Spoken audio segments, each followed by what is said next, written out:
এই যে হাদিকে হত্যা করলো না, হাদিকে কেন হত্যা করেছে?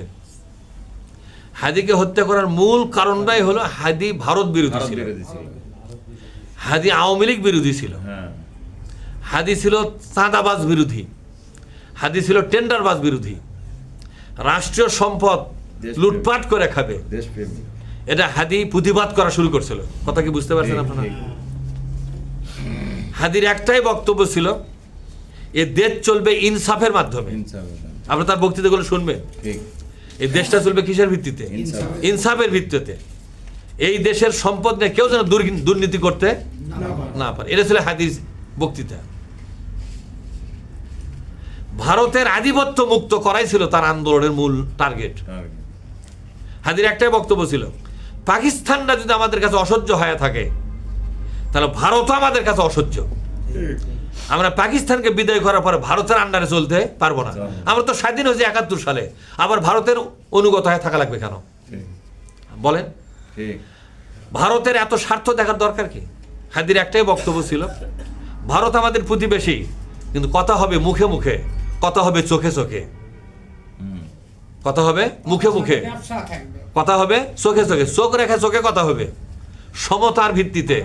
অর্থাৎ যেখানে দায়রা ভারত কথা বলবে ওই উঁচু লেভেলে আমরা দায়রা কথা বলবো। ভারত উপরে থাকবে, নিচে থেকে আমরা বলবো দাদা কি বলতেছেন দাদা। এরকম ওই প্রভু এবং ভৃত্য এই সম্পর্ক নয়, আমাদের সম্পর্ক হবে প্রতিবেশী, সমানে সমান মর্যাদা হবে। কথা কি বুঝতে পারছেন? মর্যাদা হবে সমানে সমান। এই কথাগুলো সে গোটা শিক্ষিত মহলে বক্তৃতার মাধ্যমে বুঝাবার চেষ্টা করতেছিল।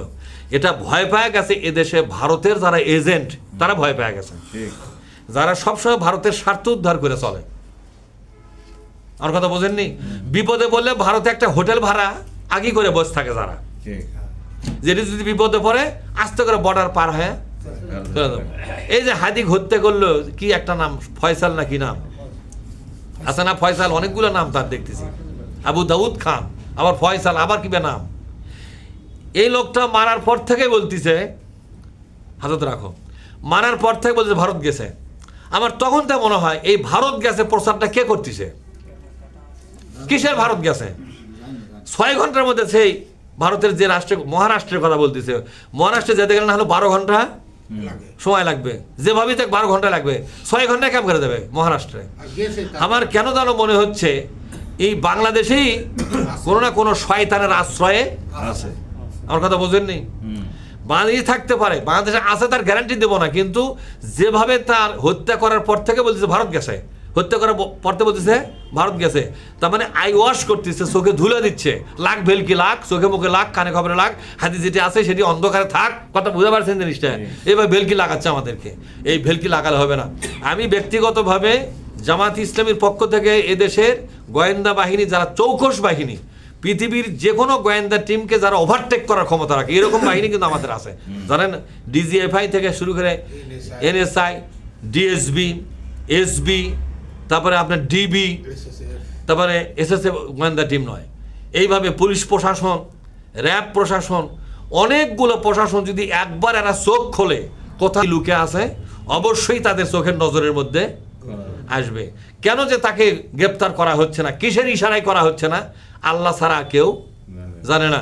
তবে আমার বাংলাদেশে থাক আর বিদেশে থাক, যে কোনো মূল্যে হাদির হত্যাকারীকে আমাদের বড় প্রয়োজন। হাদি তো আমাদের প্রয়োজন ছিলই, কিন্তু হাদিকে ওরা শেষ করে আমাদের সবকিছু কি করে দিয়েছে, লন্ডভন্ড করে দিয়েছে। কিন্তু আল্লাহ দেখেন, একটা লোকের মৃত্যু হয়ে গেল, গোটা দেশের জনগণ নতুন করে ভাবতেছে এবার ভোটটা আমরা কোথায় দেব। কথা ঠিক না ভাই? যে দেশে হাদির মতো দেশপ্রেমিকের কোনো নিরাপত্তা নাই, দেশকে ভালোবাসা মানি তার জীবন নিয়ে খেলা করা, দেশের দুর্নীতির বিরুদ্ধে কথা বলা মানি তার জীবন যে কোনো সময় চলে যাওয়া। তাহলে এখানে স্বাধীনতা কোথায়? কোথায় স্বাধীনতা? রাজনীতি মানে কি? রাজনীতি মানে কি?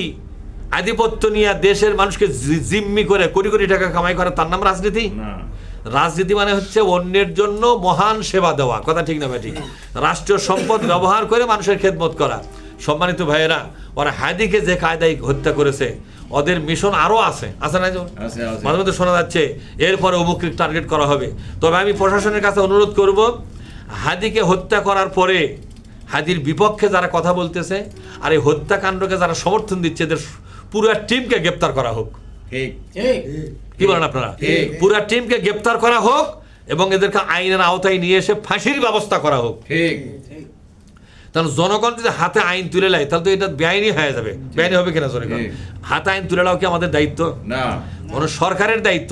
যাদের হাতে আইন আছে, আইন তো পাবলিকের হাতে নাই, আইন আছে কার হাতে? প্রশাসনের হাতে। যাদের হাতে আইন আছে তারা আইনটা প্রয়োগ করে এখানে বাংলাদেশের প্রত্যেক মানুষের জীবন নিরাপত্তা নিশ্চিত করতে হবে। ঠিক না ম্যাটিক জোরে? সর্বশেষ আপনাদের প্রতি আমার আহ্বান, একটা নিরাপদ দেশ তৈরি করার জন্য, একটা জঙ্গি মুক্ত দেশ বানাবার জন্য, একটি সন্ত্রাস মুক্ত দেশ বানাবার জন্য, চাঁদাবাজ মুক্ত দেশ বানাবার জন্য এবং ঘুষ বাণিজ্য এবং মানুষের মধ্যে ত্রাস এগুলোকে মুক্ত করে একটি শান্তিপূর্ণ একটি জান্নাতি বাংলাদেশ বানাবার জন্য, সত্যিকার সোনার বাংলা বানাবার জন্য বাংলাদেশ জামাত ইসলামী যে নেতৃত্ব উপহার দিয়েছে, আপনারা সেই নেতৃত্বের প্রতি পূর্ণ আস্থাশীল হবেন এবং সহযোগিতা করবেন, নিজেরাও ভোট দেবেন এবং আরও অসংখ্য মানুষকে ভোট দেওয়ার ব্যাপারে আপনার জ্ঞান বুদ্ধি বিবেক দিয়ে আপনাকে চেষ্টা করবেন। আমি কি আশা করতে পারি ইনশাআল্লাহ থাকবেন ইনশাআল্লাহ এই মিশনে? ইনশাআল্লাহ।